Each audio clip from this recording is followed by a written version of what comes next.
بالله السميع العلي العظيم من الشيطان اللعين الرجيم الله الرحمن الرحيم الحمد لله الذي هدانا لهذا وما كنا لنهتدي لولا أن هدانا لقد جاءت رسل ربنا بالحق الصلاة والسلام على صاحب الدين والإسلام والحل والحرام والركن والمقام والصلاة والصيام والسجود والقيام والشریعت والاحکام والہدى والبرہان والمحبت والعرفان والحق والبیان والکتاب والقرآن سیدنا ونبینا شفیعنا ومولانا ومولا الثقلین جد الحسن والحسین ابی القاسم محمد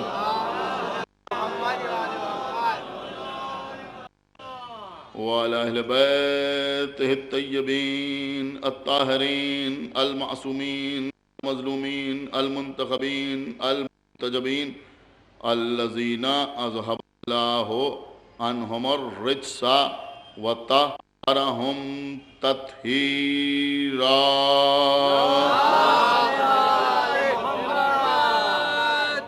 ولعنة الله على أعدائهم وقتلتهم وغاصبي حقوقهم ومنكري فضائلهم ومصائبهم وشجاعتهم وسخاوتهم وطهارتهم وولايتهم وعظمتهم وعطشهم أجمعين من الآن إلى يوم الدين أما بعد فقد قال الله سبحانه تبارك وتعالى في كتابه المجيد وفرقانه الحميد وقوله الحق بسم الله الرحمن الرحيم هو الذي بعث في الأميين رسولا منهم يتلو عليهم آياته ويزكيهم ويعلمهم الكتاب والحكمة صلوات پڑھیں محمد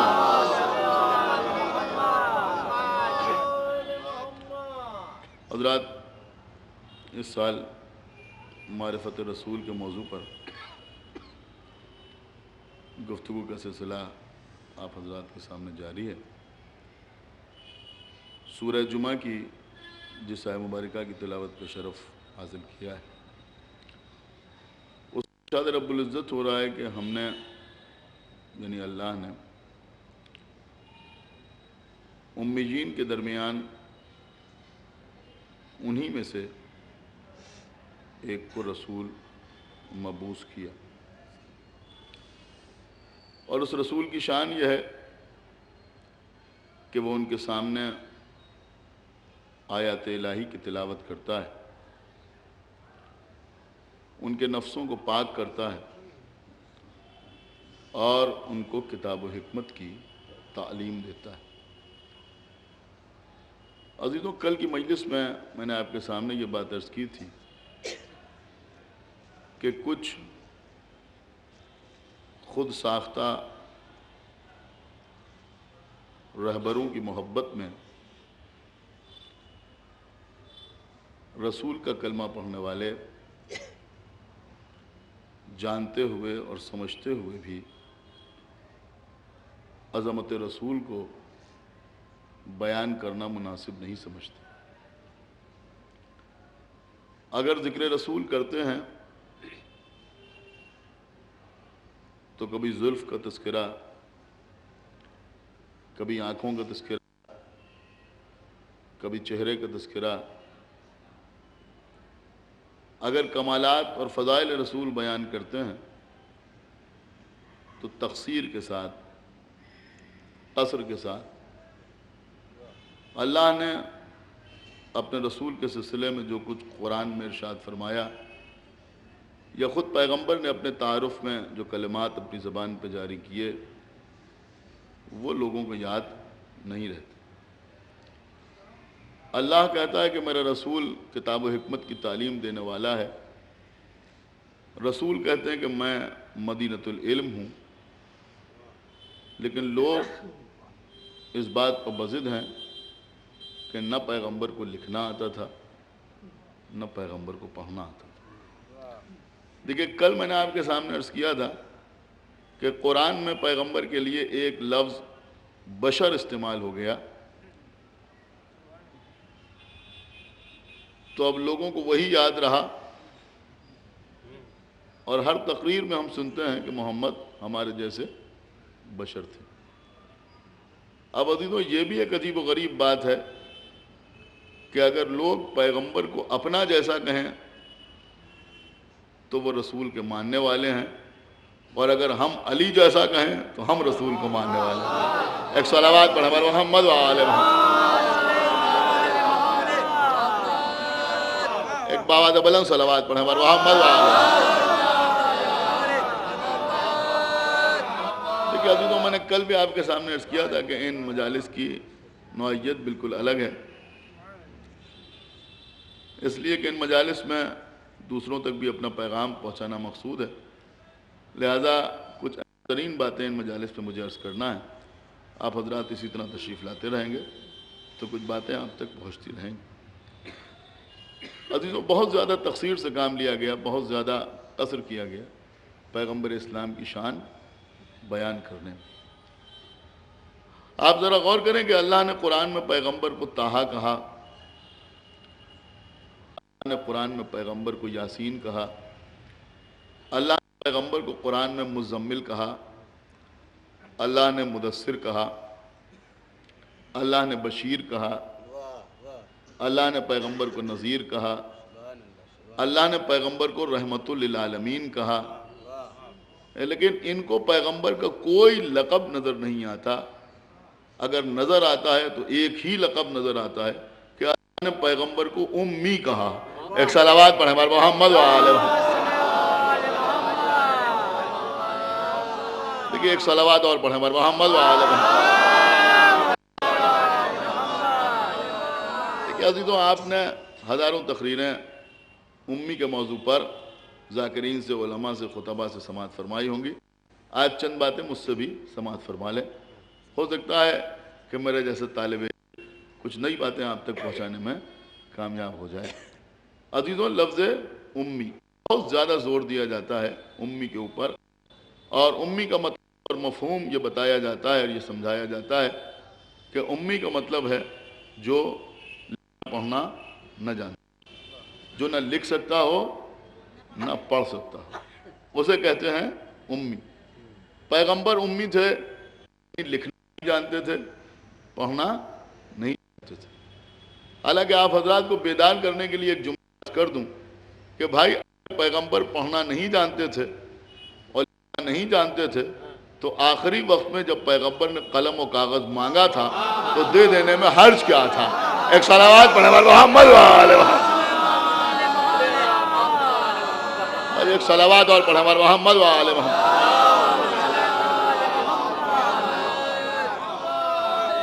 لیکن عزیزوں اس وقت جو لوگ سامنے تھے وہ اتنا سمجھتے تھے اگر ان کو قلم و کاغذ دے دیا تو یہ کچھ لکھ ضرور دیں گے، لہذا پیغمبر اسلام کو قلم و کاغذ نہ دیا گیا۔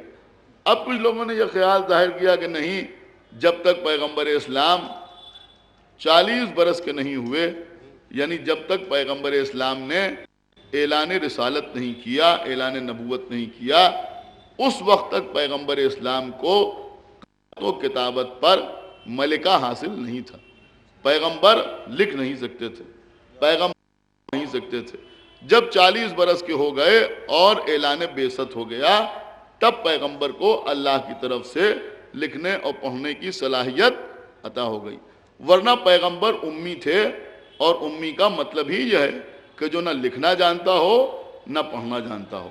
دیکھیں پڑھے لکھے لوگ بیٹھے ہوئے ہیں، میں ایک جملہ آپ کے سامنے عرض کروں گا کہ کسی لغت میں امی کے یہ معنی تحریر نہیں ہے کہ جو لکھنا نہ جانتا ہو وہ امی ہے، جو پڑھنا نہ جانتا ہو وہ امی ہے۔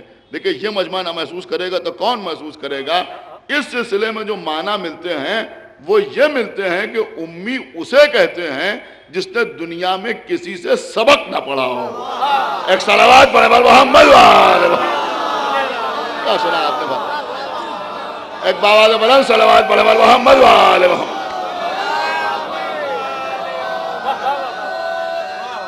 بھئی ایک صلوات اور پڑھ دیں بر محمد وآل محمد.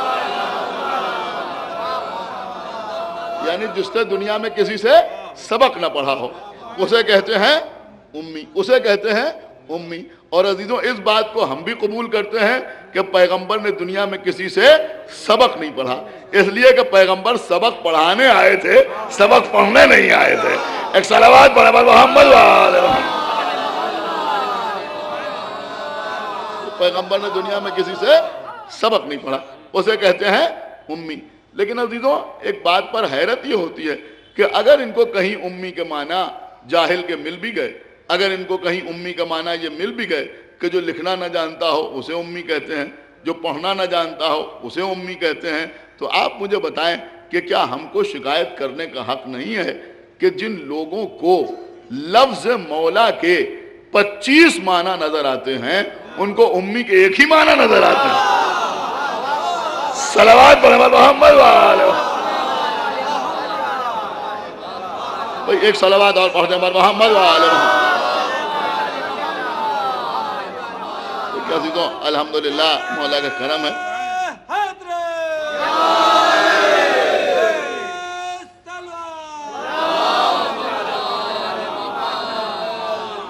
بہرحال مولا کا کرم ہے کہ اس وقت تقریباً شہر کے ہر محلے کی نمائندگی مجمع میں دکھائی دے رہی ہے اور دور دور سے حضرات مجلس میں شرکت کرنے کے لیے آئے ہوئے ہیں.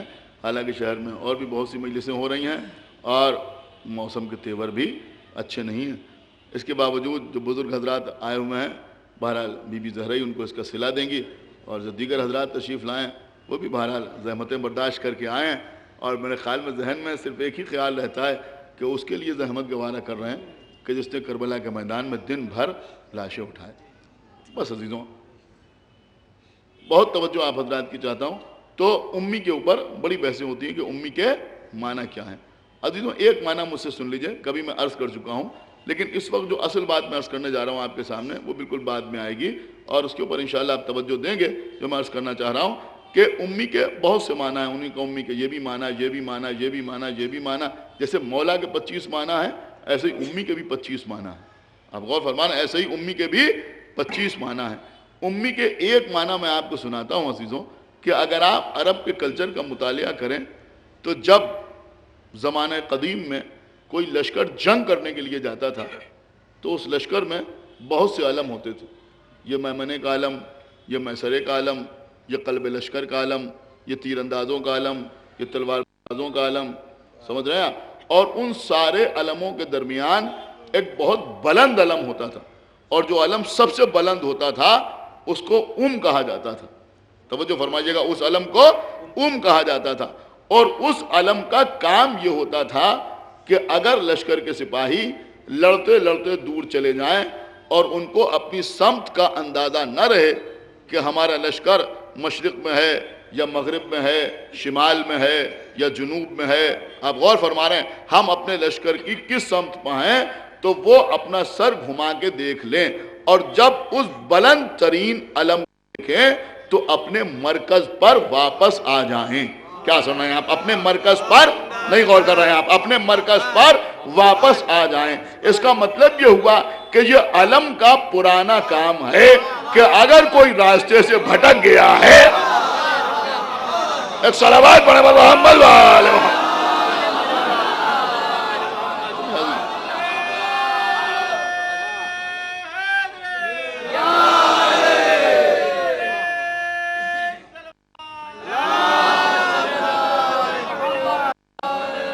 اگر کوئی راستے سے بھٹک گیا ہے تو وہ علم کو دیکھ کے اپنے مرکز پر پلٹ آئے. تو جس علم کو دیکھ کر لوگ اپنے مرکز پر پلٹ آتے تھے اس علم کو کہا جاتا تھا. اس لیے کہ کے معنی ہوتے ہیں مرکز کے، کے معنی ہوتے ہیں اصل کے. آپ غور فرما رہے ہیں، کے معنی ہوتے ہیں اصل کے، کے معنی ہوتے ہیں مرکز کے. اس علم کا کام یہ تھا کہ اگر کوئی لڑتے لڑتے دور چلا جائے تو وہ اپنی گردن کو گھما کے دیکھ لے اور جب اس علم کو دیکھے تو اپنے مرکز پر پلٹ آئے. پوری توجہ آپ حضرات کی چاہتا ہوں. دیکھیں عزیزوں، ہمارے یہاں بھی جب جلوس نکلتا ہے تو کچھ چھوٹے چھوٹے علم جلوس میں ہوتے ہیں. تو جو چھوٹے چھوٹے علم ہوتے ہیں وہ بچوں کے ہاتھ میں بھی دے دیے جاتے ہیں، نوجوانوں کے ہاتھ میں بھی دے دیے جاتے ہیں. لیکن اگر کوئی بلند علم ہوتا ہے تو وہ ہر ایک کے ہاتھ میں نہیں دیا جاتا، بلکہ کسی قوی شخصیت کے ہاتھ میں دیا جاتا ہے جو اس علم کو اٹھانے کا اہل ہوتا ہے. تو وہاں بھی لشکر میں جو باقی علم تھے وہ کسی کے بھی ہاتھ میں دے دیے جاتے تھے، لیکن یہ علم جو سب سے بلند ہوتا تھا اس کو وہی اٹھاتا تھا جو لشکر میں سب سے زیادہ قوت رکھنے والا ہوتا تھا. اور تاریخ میں یہ جملہ ملتا ہے کہ اس علم کو کہا جاتا تھا، اور جو اس علم کو اٹھاتا تھا اسے امی کہا جاتا تھا. بس صلوات پر محمد وآل محمد.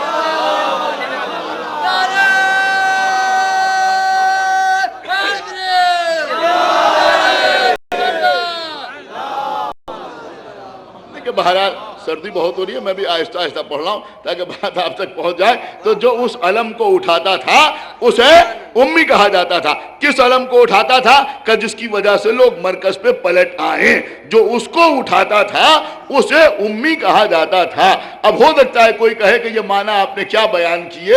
رسول اللہ کا علم کبھی جناب جعفر طیار نے اٹھایا، کبھی جناب زید بن حارثہ نے اٹھایا، کبھی مولا علی نے اٹھایا. کربلا میں علم حضرت عباس کے ہاتھ میں نظر آیا، رسول کے ہاتھ میں تو ہم کو علم نظر ہی نہیں آیا. تو پھر آپ رسول کو امی کیسے کہہ سکتے ہیں؟ میں جملہ عرض کر رہا ہوں کہ رسول کو امی کیسے کہہ سکتے ہیں؟ ہاں عزیزو، ہمارے چوتھے امام، امام زین العابدین علیہ الصلوۃ والسلام، پورا مطلب پوری توجہ کے ساتھ سنیں، ہمارے چوتھے امام امام زین العابدین علیہ الصلوۃ والسلام سے کسی شخص نے یہ سوال کیا کہ مولا آپ کے فرمائے کہ غدیر کے میدان میں جب رسول اللہ نے مولا علی کی خلافت و ولایت کا اعلان من کن تو مولا ہو فہذا علی جن مولا کہہ کے کیا، تو یہ علی کو اپنے دونوں ہاتھوں پر کیوں اٹھایا؟ تو آپ کے چوتھے امام نے جواب دیا کہ اس دن ہمارے جد اللہ کے رسول نے ہمارے جد مولا علی کو علم بنا دیا. صلوات پر محمد وآل محمد.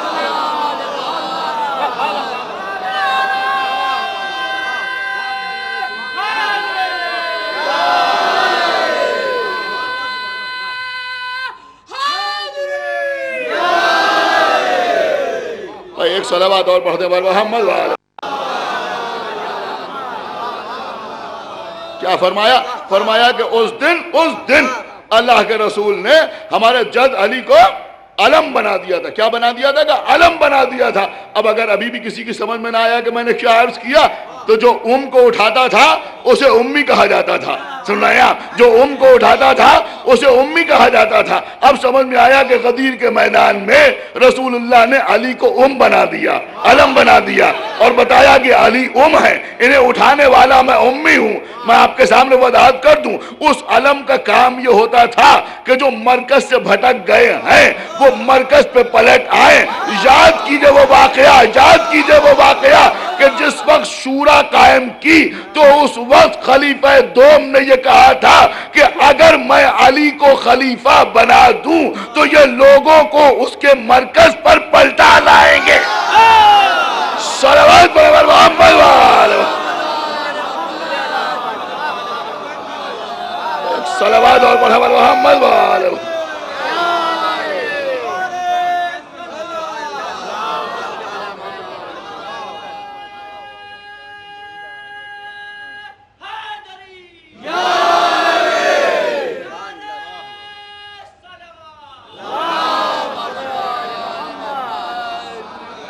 دیکھیں عزیزوں، یہ بات تو آپ سنتے رہتے ہیں.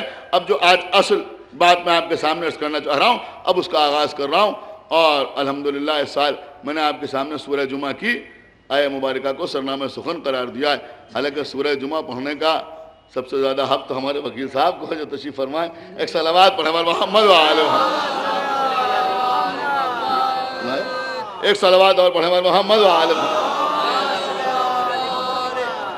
آپ حضرات ہمارے وکیل صاحب سے سورہ جمعہ سماعت فرماتے رہتے ہیں. عزیزوں، سورہ جمعہ کی یہ آیت ہے، هو الذی بعث فی الامیین رسولا منہم دیکھیے اس وقت جو بزرگ بیٹھے ہوئے ہیں میں ان سے خصوصی توجہ چاہتا ہوں. ہو سکتا ہے آپ حضرات پہلی بار سن رہے ہوں, پوری توجہ ایک ایک لفظ کے اوپر چاہ رہا ہوں کہ اللہ کیا کہہ رہا ہے کہ ہم نے امیین کے درمیان ایک کو رسول بنا کے بھیجا. دیکھیے عزیزوں, امی کے معاملے میں تو ہمارے علماء نے, ہمارے خطباء نے, ہمارے واعظین نے خوب بحث کی ہے کہ امی کے یہ معنی ہو, یہ معنی ہو, یہ معنی ہو.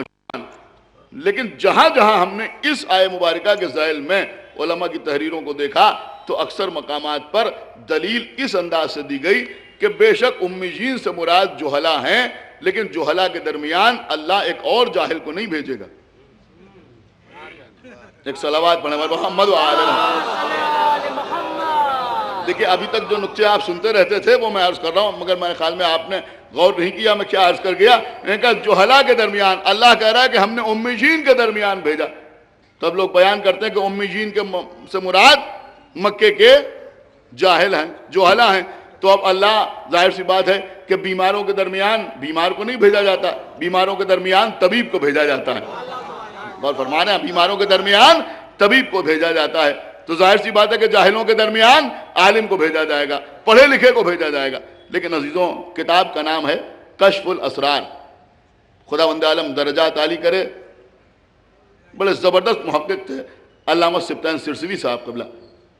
میں نے کسی اور کتاب میں نہیں دیکھا, لہذا میں اس کتاب کا حوالہ آپ کے حوالے کر رہا ہوں. انہوں نے اس کی عجیب و غریب شرح کی ہے, قسم خدا کی. اور ظاہر سی بات ہے کہ رسول و آل رسول ہی ان کو اس کا اجر دینے والے ہیں کہ اس جگہ پر جو اللہ نے کہا کہ ہم نے امیین کے درمیان ایک کو رسول بنا کے بھیجا. دیکھیں سنیے گا, اب پڑھے لکھے حضرات سے میں گفتگو کر رہا ہوں. انہوں نے کہا کہ یہاں پر عام طور پہ لوگ جو ترجمہ کر دیتے ہیں کہ امیین سے مراد مکے کے جہلا, ان کے درمیان ہم نے ایک کو رسول بنا کے بھیجا. تو انہوں نے کہا پہلی بات تو یہ ہے کہ مکے کے سارے لوگ جاہل نہیں تھے. آپ بات سمجھے یا نہیں سمجھے؟ مکے کے سارے لوگ, خدا کے لیے توجہ فرمائیں, دیکھیے بات اہم ہو رہی جو میں عرض کر رہا ہوں. مکے کے سارے لوگ جاہل نہیں تھے, لکھنا بھی جانتے تھے, پڑھنا بھی جانتے تھے, ایک سے ایک خطبہ دینے والے تھے. غلط تو نہیں عرض کر رہا ہوں, ایک سے ایک شاعر تھے, اور ایسے ایسے شاعر تھے کہ اپنا کلام لے جا کر خانہ کعبہ کی دیوار پر لٹکا دیتے تھے. ایک صلوات پڑھیں محمد و آل محمد. دیکھیے بات سمجھ رہے ہیں آپ یا نہیں سمجھ رہے ہیں میں کیا عرض کر رہا ہوں؟ کلام لے جا کر خانہ کعبہ کی دیوار پر لٹکا دیتے تھے. دیکھیے یہ جملہ میں نے مصلحتاً آپ کے سامنے عرض کیا. ہو سکتا ہے کوئی کہے کہ صاحب شاعر تھے, کیا ضروری ہے کہ لکھنا بھی جانتے ہوں؟ آپ نے غور نہیں کیا میں کیا عرض کر رہا ہوں, لیکن لکھنا جانتے تھے, تبھی تو لکھ کے اپنا کلام خانہ کعبہ کی دیوار پر جا کر ایک صلوات پڑھے محمد و آل محمد. سمجھ رہے ہیں جو بات کر رہا ہوں؟ بھئی بہت سے شعراء ایسے ہوتے ہیں جن میں موزونیت ہوتی ہے لیکن لکھنا پڑھنا نہیں جانتے. تو وہاں مسئلہ یہ تھا کہ شاعر تھے, بہترین شعر کہتے تھے, اور اپنے اشعار, اپنے قصیدے خانہ کعبہ کی دیوار پہ لے جا کے لٹکا دیتے تھے. اس کا مطلب یہ ہوا کہ وہ لوگ, دیکھیں سنیے جو میں عرض کر رہا ہوں, لکھنا پڑھنا جانتے تھے. تو جن کے درمیان اللہ نے اپنے رسول کو بھیجا ان کا لکھنا پڑھنا جاننا تاریخ سے ثابت ہے. میں غلط تو نہیں عرض کر رہا ہوں, تاریخ سے ثابت ہے. اور پھر یہ بات بھی آپ حضرات کے سامنے بالکل واضح ہے کہ خانہ کعبہ کی دیوار پر قصیدے لٹکے ہوئے تھے. اللہ نے حکم دیا اپنے پیغمبر کو کہ تم سورہ کوثر کی 3 آیتیں کیا فرمایا؟ ارے نہیں غور کیا آپ نے میں کیا عرض کر رہا ہوں, لے جا کر خانہ کعبہ کی دیوار پر لٹکا دو. تو پیغمبر اسلام نے وہ 3 آیتیں لے جا کر خانہ کعبہ کی دیوار پر لٹکا دی. عزیزو ہم نے کسی تاریخ میں نہیں دیکھا کہ پیغمبر نے کسی سے لکھوا کے لے جا کے لٹکائی. ارے صلوات پڑھے محمد و آل محمد. لکھا پیغمبر نے, ایک صلوات اور پڑھے محمد و آل محمد.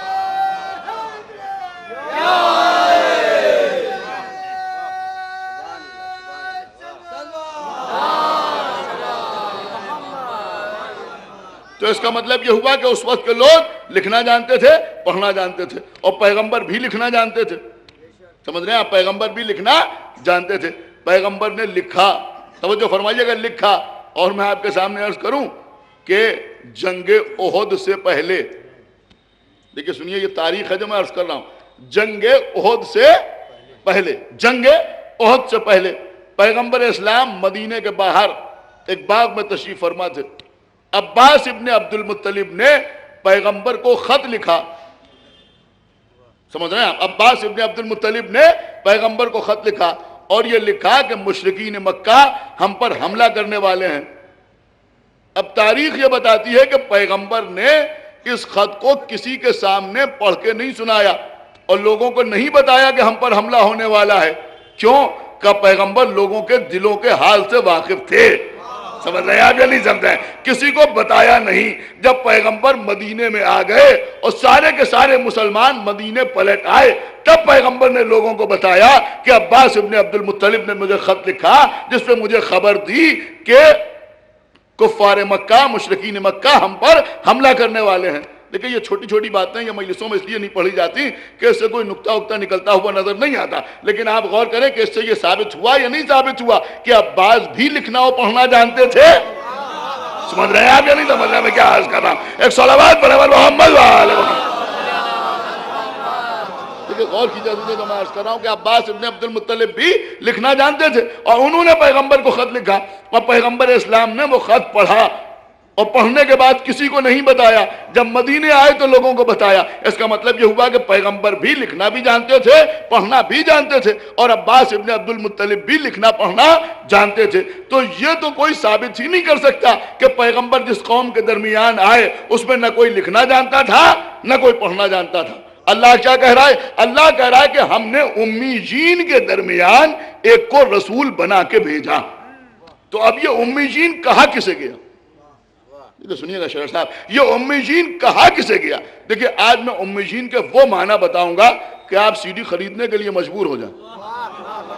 پوری توجہ آپ حضرات کی چاہتا ہوں۔ ایک صلوات پڑھیں محمد وآلہ محمد۔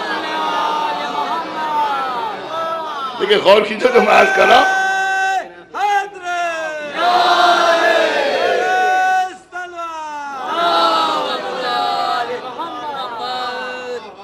سمجھ رہے ہیں؟ تو حقیقت میں یہ امیین تھے کون؟ آپ بتائیے یہ امیین کون تھے؟ یہ امیین کون تھے؟ دیکھیں امی کے اوپر تو بہت بحث ہوتی ہے، لیکن یہاں پر سب ہار مان لیتے ہیں اور سب لکھ دیتے ہیں کہ امیین سے مراد جوہلائے مکہ ہیں، امیین سے مراد مکے کے جوہلا ہیں، مشرکین ہیں۔ لیکن حقیقت میں وہ امیین کون ہیں کہ جن کے درمیان اللہ نے پیغمبر کو مبعوث فرمایا؟ سنی عزیزوں، اب میں جو عرض کر رہا ہوں، علامہ سبطین سرسوی صاحب نے بڑا تحقیقی مواد اپنی کتاب کشف الاسرار میں پیش کیا۔ انہوں نے فرمایا کہ جناب ابراہیم کے دو بیٹے تھے۔ لیکن سنیں پوری توجہ کے ساتھ سنیں، جناب ابراہیم کے، میں ہوا میں بات نہیں کر رہا ہوں، جناب ابراہیم کے دو بیٹے تھے۔ کون؟ کا ایک جناب اسماعیل اور دوسرے جناب اسحاق۔ جی وکیل صاحب، ایک جناب اسماعیل اور دوسرے جناب اسحاق، ایک جناب اسماعیل ایک جناب اسحاق۔ جناب اسحاق سارا کے بیٹے، یعنی جناب اسحاق کی ماں جناب سارا، دونوں مختلف البطن تھے، باپ ایک ماں دو۔ جناب اسحاق سارا کے بیٹے، جناب اسماعیل ہاجرہ کے بیٹے۔ سمجھ رہے ہیں آپ؟ جناب اسماعیل ہاجرہ کے بیٹے، جناب اسحاق سارا کے بیٹے۔ جناب اسحاق کے بیٹے تھے جناب یعقوب۔ سنیے، جناب اسحاق کے بیٹے تھے جناب یعقوب۔ انہی یعقوب کا نام اسرائیل تھا۔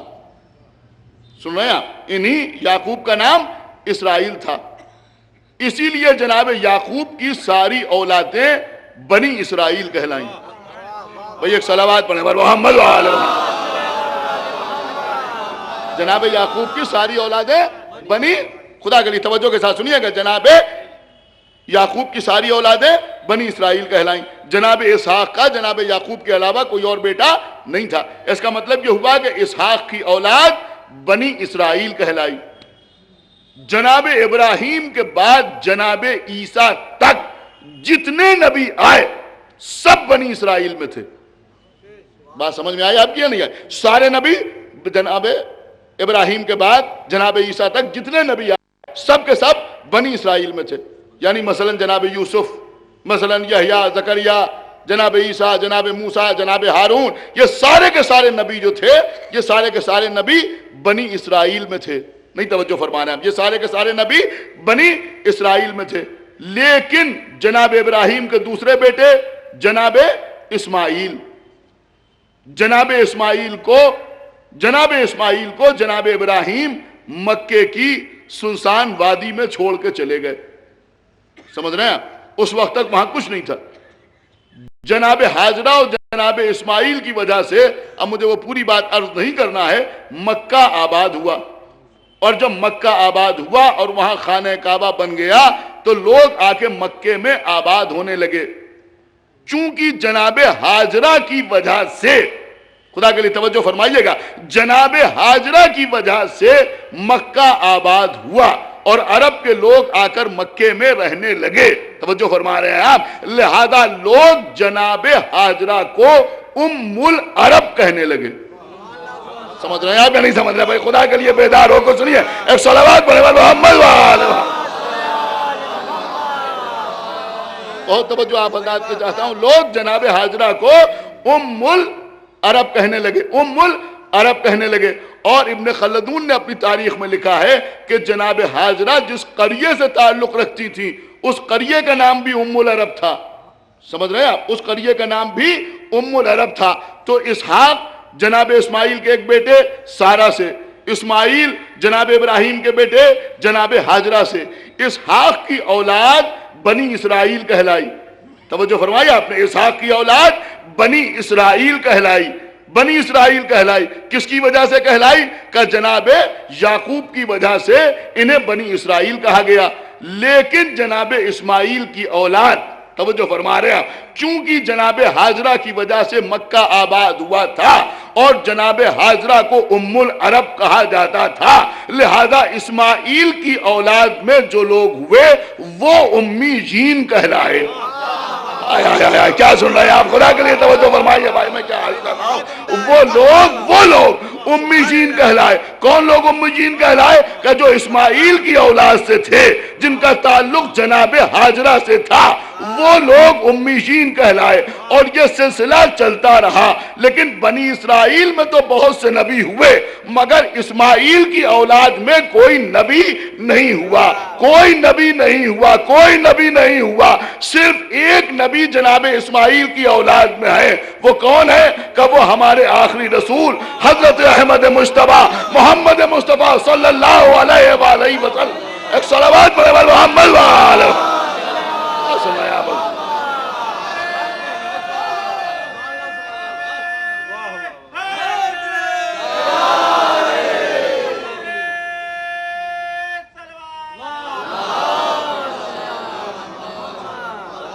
بات سمجھ میں آئی آپ کی؟ تو صرف اور صرف پیغمبر اسلام نسل جناب اسماعیل میں ہیں، نسل جناب اسماعیل میں ہیں. اور چونکہ جناب ابراہیم نے یہ دعا کی تھی کہ پروردگار ان میں ایک نبی کو مبعوث کرنا، اور اس کی شان بھی وہی سب بیان ہوئی تھی جو اس آیت پہ بیان ہوئی کہ یتلو علیہم آیاتک. آپ غور فرما رہے ہیں، وَيُعَلِّمُهُمُ الْكِتَابَ وَالْحِکْمَةَ وَيُزَکِّیہم، کہ وہ ان کے درمیان تیری کتابوں کی تلاوت کرے گا. آپ غور فرما رہے ہیں، ان کو کتاب و حکمت کی تعلیم دے گا اور ان کے نفسوں کو پاک کرے گا. لہذا اللہ نے اعلان کیا هُوَ الَّذِي بَعَثَ فِي الْأُمِّيِّينَ رَسُولًا مِّنْهُمْ. اللہ بتا رہا ہے یہ جو رسول آ رہا ہے یہ بنی اسرائیل کے درمیان نہیں آ رہا ہے، امی جیل کے درمیان آ رہا ہے. صلوات پر محمد وآلہ.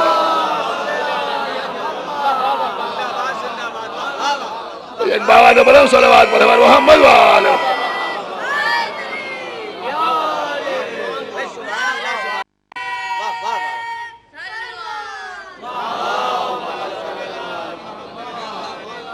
یہ رسول بنی اسرائیل کے درمیان نہیں آ رہا ہے بلکہ یہ امیین کے درمیان آ رہا ہے، یعنی یہ نسل جناب اسماعیل سے ہیں. آپ غور فرما رہے ہیں، یہ جناب حاجرہ کی اولاد ہیں، یہ جناب حاجرہ کی اولاد ہیں. میرے خیال میں اب ساری باتوں کی وضاحت آپ کے اوپر ہو گئی. اب ہو سکتا ہے کہ کوئی آگے کہے کہ بھئی اسی میں اللہ نے آگے کہا انہی امیین کے لیے.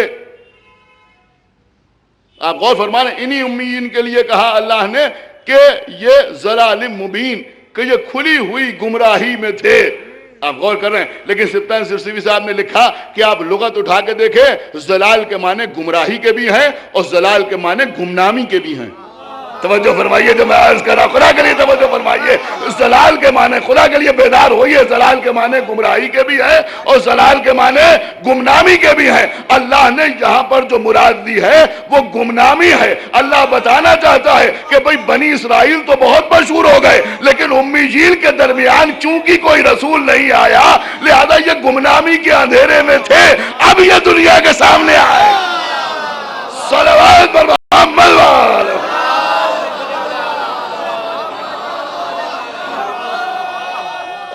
بلند صلوات پر محمد وآلہ. اب یہ دنیا کے سامنے آئے.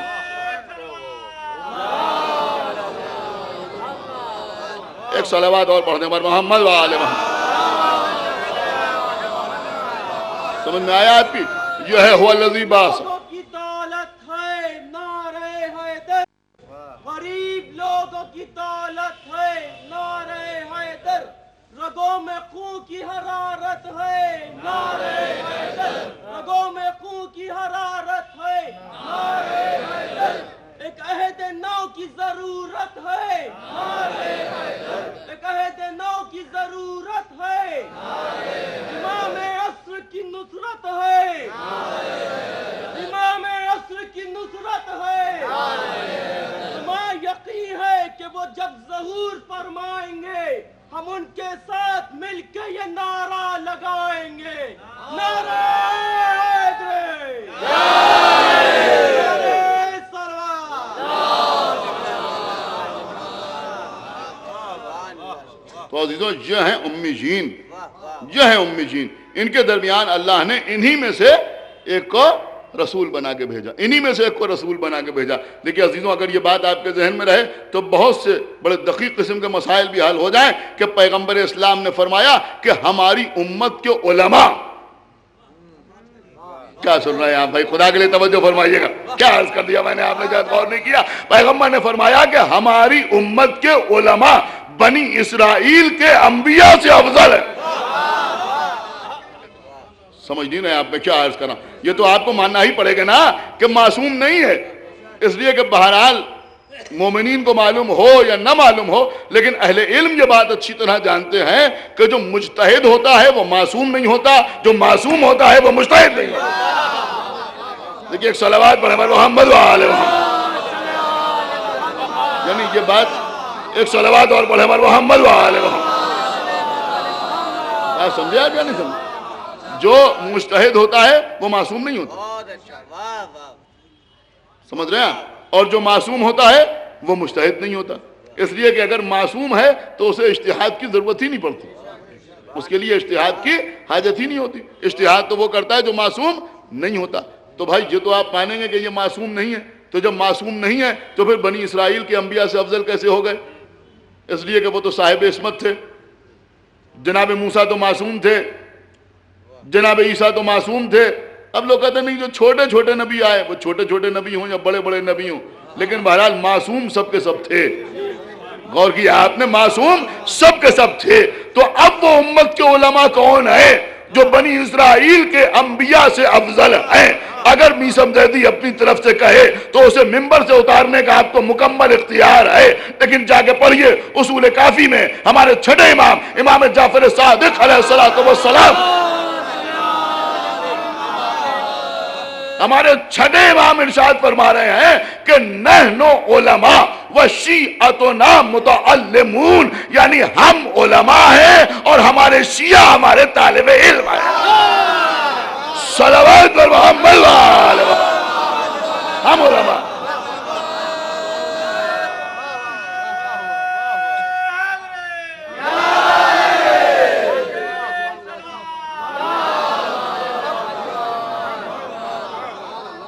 کیا فرمایا؟ کہ ہم علماء ہیں اور ہمارے شیعہ ہمارے طالب علم ہیں. اس کا مطلب یہ ہوا کہ جن علماء کو بنی اسرائیل کے انبیاء سے افضل قرار دیا گیا وہ علماء حقیقت میں ائمہ اہل بیت ہیں. سمجھ رہے ہیں آپ؟ وہ ائمہ اہل بیت ہیں. اب ظاہر سی بات ہے کہ جب ان کو انبیاء کے مقابلے میں لایا جاتا ہے تو یہ افضل ثابت ہوتے ہیں. توجہ فرمائیے آپ نے، یہ افضل ثابت ہوتے ہیں. وہاں موسیٰ اپنا عصا پھینک رہے ہیں اور عصا اژدہا بن رہا ہے. یہ سب آپ کے سنے ہوئے نکتے ہیں نا. خدا کے لیے توجہ فرمائیے گا. اب دیکھیں یہ ہے بنی اسرائیل کے نبی. کون کا؟ جناب موسیٰ. یہ ہے بنی اسرائیل کے نبی جناب موسیٰ. اپنا ہی ایسا پھینکا، لیکن جب وہ اژدہا بن گیا اللہ نے کہا اٹھا لو. غور کیا آپ نے تو کچھ خوفزدہ ہوئے. اور یہ ہے محمد کی امت کا پہلا عالم کہ گہوارے میں اژدہے کو دو صلوات پر محمد ایک صلوات اور پڑھے پر محمد. بس عزیزوں اس سلسلے کو مجھے زیادہ نہیں بڑھانا ہے، بس اتنا عرض کروں گا کہ وہاں جناب عیسیٰ کون کا؟ بنی اسرائیل کے نبی جناب عیسیٰ آغوش مادر میں بولے تو کیا بولے؟ کیا بولے جناب عیسیٰ؟ انی عبداللہ،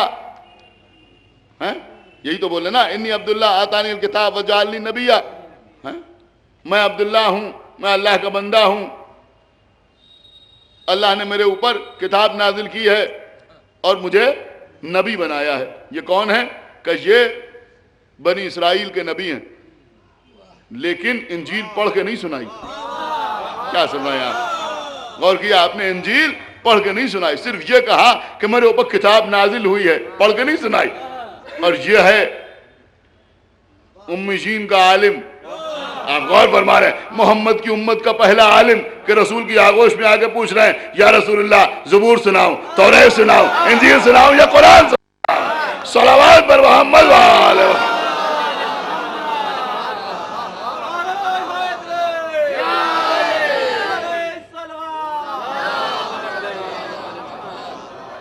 مجھے یاد آتے ہیں مرحوم خطیب الایمان سے میں نے سنا کہ انہوں نے فرمایا کہ تم کیا حیرت کرتے ہو کہ مولا علی نے آغوش رسول میں قرآن پڑھا؟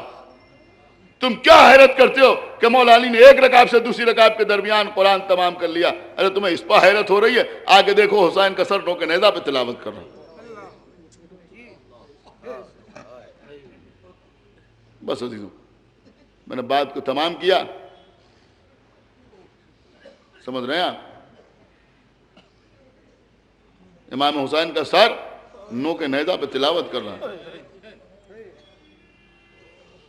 اب یہ سر امام حسین کیوں تلاوت کر رہا تھا؟ مختلف اسباب لوگوں نے بیان کیے ہیں. کسی نے یہ سبب بیان کیا کہ اس لیے سر تلاوت کر رہا تھا کہ دنیا پر یہ واضح ہو جائے کہ شہید مرتا نہیں، زندہ رہتا ہے. کسی نے کہا کہ سر اس لیے تلاوت کر رہا تھا کہ دنیا پر یہ ثابت ہو جائے کہ اہل بیت اور قرآن میں جدائی ممکن نہیں ہے. لیکن ایک گوشہ کسی ذاکر نے بیان کیا